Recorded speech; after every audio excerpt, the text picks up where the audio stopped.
കറിവേപ്പില കഴിക്കുന്നത് കൊണ്ടുള്ള ആരോഗ്യ ഗുണങ്ങളെക്കുറിച്ചൊക്കെ നമ്മൾ ബോധവാന്മാരാണ്. എന്നാലും കറിയിലോ തോരനിലോ നമുക്ക് കറിവേപ്പില കിട്ടിയാൽ നമ്മളത് നമ്മുടെ പ്ലേറ്റിൻ്റെ ഒരു ഭാഗത്തേക്ക് മാറ്റിയെടുത്ത് വെക്കും.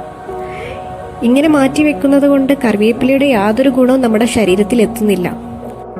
കറിവേപ്പില അരച്ച് വേവിച്ച് കഴിക്കുമ്പോഴാണ് അതിൻ്റെ ഗുണങ്ങൾ നമുക്ക് കിട്ടുന്നത്. അങ്ങനെയുള്ള ഒരു റെസിപ്പിയാണ് നമ്മൾ ഇന്ന് ചെയ്യാൻ പോകുന്നത്. ഇതിലേക്ക് വേണ്ട കാര്യങ്ങൾ എന്തൊക്കെയാണെന്ന് നോക്കാം. ഒരു 3-4 പട്ട എടുത്തിട്ടുണ്ട്, 4 ഏലക്കായും ഒരു 5-6 ഗ്രാമ്പും എടുക്കുക. പിന്നെ ഒരു 3 ഗ്ലാസ് അരി എടുത്തിട്ടുണ്ട്, ബിരിയാണി അരി. പിന്നെ വേണ്ടത് ഒരു സവാള, ഒരു തക്കാളി, 2-3 പച്ചമുളക്, എരിവ് ഇഷ്ടമുള്ളവർക്ക് അതിനനുസരിച്ചിട്ടിടാം. പിന്നെ 3-4 കൈപ്പിടി, നമ്മൾ കറിവേപ്പില എത്രയാണെന്ന് വെച്ചാൽ എടുക്കാം. ഞാനിപ്പോൾ ഒരു 3 കൈപ്പിടിയാണ് കറിവേപ്പില എടുത്തിട്ടുള്ളത്. ഇനി നമുക്കിതെങ്ങനെ ചെയ്യുന്നതെന്ന് നോക്കാം. നമുക്ക് ആദ്യം കുക്കർ അടുപ്പത്ത് വെച്ച് അതിലേക്ക് ഒരല്പം ഓയിൽ ഒഴിക്കാം. ഓയിലോ അതോ നെയ്യോ ഏതാ ഇഷ്ടം അതിനനുസരിച്ചിട്ട്.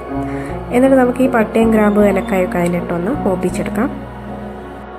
ഇനി ഇതിലേക്ക് 1 ടേബിൾ സ്പൂൺ വെളുത്തുള്ളി ഇഞ്ചി പേസ്റ്റ് ഇടാം. വെളുത്തുള്ളി ഇഞ്ചിയുടെ പച്ചമണം മാറുന്നത് വരെ ഒന്ന് ഇളക്കി കൊടുക്കാം.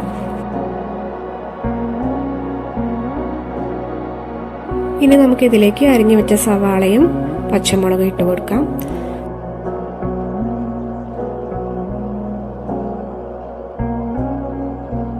അതൊന്ന് വഴന്ന് വരുമ്പോഴേക്കും നമുക്ക് നമ്മുടെ തക്കാളിയും കറിവേപ്പിലയും ഒന്ന് മിക്സിയിൽ അടിച്ചെടുക്കാം.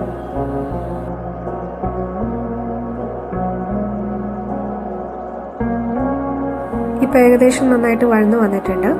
ഈ അടിച്ചു വെച്ച ചാറ് നമുക്കിനി ഇപ്പം ഇതിലേക്ക് ഒഴിക്കാം.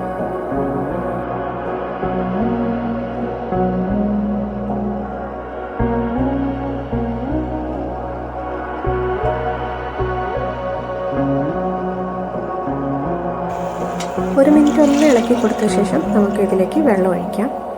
ഞാനിപ്പോൾ 6 ഗ്ലാസ് വെള്ളം എടുത്തത്. ഞാൻ എടുത്ത അരി 3 ഗ്ലാസ് ആട്ടോ. അപ്പം നിങ്ങൾ എടുക്കുന്ന അരിയുടെ അളവിനനുസരിച്ചിട്ട് വെള്ളം ഒഴിക്കാം.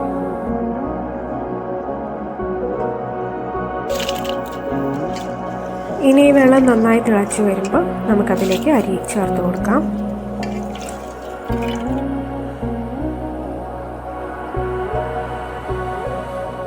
ഈ സമയം നമുക്കിതിലേക്ക് ആവശ്യമായ ഉപ്പ് ചേർത്ത് ഒന്ന് ഇളക്കി നമുക്കത് മൂടി വയ്ക്കാം. ഹൈ ഫ്ലെയിമിൽ 1 വിസിൽ, അത്രയും മാത്രം മതി കേട്ടോ.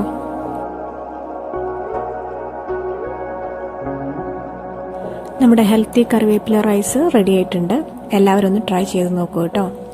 Thank you.